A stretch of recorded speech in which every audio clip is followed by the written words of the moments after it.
Hey everybody, Deathblade here. Before I begin, I would like to say thank you to all of my supporters on Patreon. You guys really help make these videos possible, and actually some of the patrons voted on the topic for this video, so thank you to those who voted. If you'd like to support this kind of content, head over to Patreon and you can vote on some of the research videos that I do, and hopefully coming up in the future I'll have more stuff for specifically Patreon. Actually, this video, the topic was voted on quite a while ago, and it took me a really long time to get around to it. One reason being how busy I was over the last month or two, and the other being that it was actually a lot harder to sort of research and wrap my mind around than I realized in the beginning. My wife, Madam Deathblade, helped a lot doing the research and helping me to wade through all the information to kind of condense it down into a short format. So thank you also to Madam Deathblade. All right, so let's get into it. We're going to talk today about souls in Chinese fantasy novels. And for the most part, this applies to the Xianxia, Immortal Cultivation novels.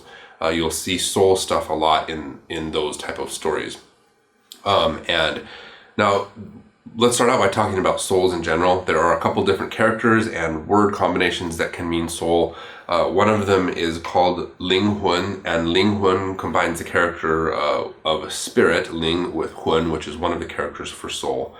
And that's actually a more common, sort of like, I would say, very analogous to the Christian concept of the immortal soul. And it's actually, I'm pretty sure, used as the translation for the Christian Western version of immortal souls. Then there's another one called Hun Po. Hun Po has that same Hun character from Ling Hun. So Hun Po, Hun is one of the characters for soul. Po is another of the characters for soul. And you may see these two characters in an expression that gets translated in a couple different ways. By me, it gets translated as the 3 spiritual souls and the 7 physical souls. So in Chinese, that's the San Hun Qi Po. So San means 3, Hun means what I'll get into in a minute is the spiritual soul, and Qi means 7, and Po means the physical souls. Now again, there are different ways to translate this San Hun Qi Po. The reason why I went with spiritual souls and physical souls is because although there are other more complex ways to sort of like describe it in English, the way it's used in the novels a lot of the time needs to be very concise. It's treated sort of like as a noun phrase. So I needed something very like precise and easy to use, and so I eventually went with the 3 spiritual souls and 7 physical souls. So what exactly are these 3 spiritual souls and 7 physical souls? Well, this goes back to ancient beliefs and teachings, religious and philosophical, or however you want to word it. Basically, the 3 spiritual souls sort of correlated to the things which make up a person. I think that's the best way to describe it. Whether it's consciousness or personality, sometimes even like gender was worked into that in the ancient belief system. These were the things that actually made up a person. And according to this ancient belief, there actually were 3 different souls, 3 Hun, that governed or were connected to these aspects of the person. Now, when it came to the 7 physical souls, those were 7 different souls that had to do more with the physical body. They would have to do with the organs or even the senses, things that after a person died wouldn't necessarily need to go with them into the cycle of reincarnation. Now, when a person did die, those 7 physical souls, according to this ancient belief system, would basically just kind of go away, disperse, whereas those 3 spiritual souls would go off into the cycle of reincarnation. Incidentally, whether it was those 3 spiritual souls or the 7 physical souls, if one of them was damaged or missing, then that would cause serious physical or mental problems for a person, or at least that was what would be used to explain such serious physical or mental problems with a person. If suddenly they started having, some kind of illness, whether it was, mental or physical, it could be attributed to a problem with their 3 spiritual souls or 7 physical souls. Now, these 3 and 7 souls it's like they can all be treated as one, I think. I didn't get too deep in this, and I do want to emphasize this is I'm not attempting to be like a scholar here and explain this in like a really detailed and scholarly fashion, but from what I can understand and from what I've seen in the novels, it's almost like these 3 spiritual souls and 7 physical souls are actually aspects of a unified soul. And I talked a little bit with the author of some of the novels that I translate, Argan, about this. In the novel that I'm currently translating, which is A Will Eternal, you can check it out on Wuxia World if you haven't read it already. The souls which come up a lot in that novel are actually the Linghun, which I mentioned in the outset, which is kind of like this one sort of immortal soul analogous to what would be viewed in the Western world as an immortal soul, as opposed to the 3 spiritual souls and 7 physical souls. Now, in another one of the novels I translated, I Shall Seal the Heavens, which some of you might have read, the souls in that novel are specifically mentioned as being the 3 and 7.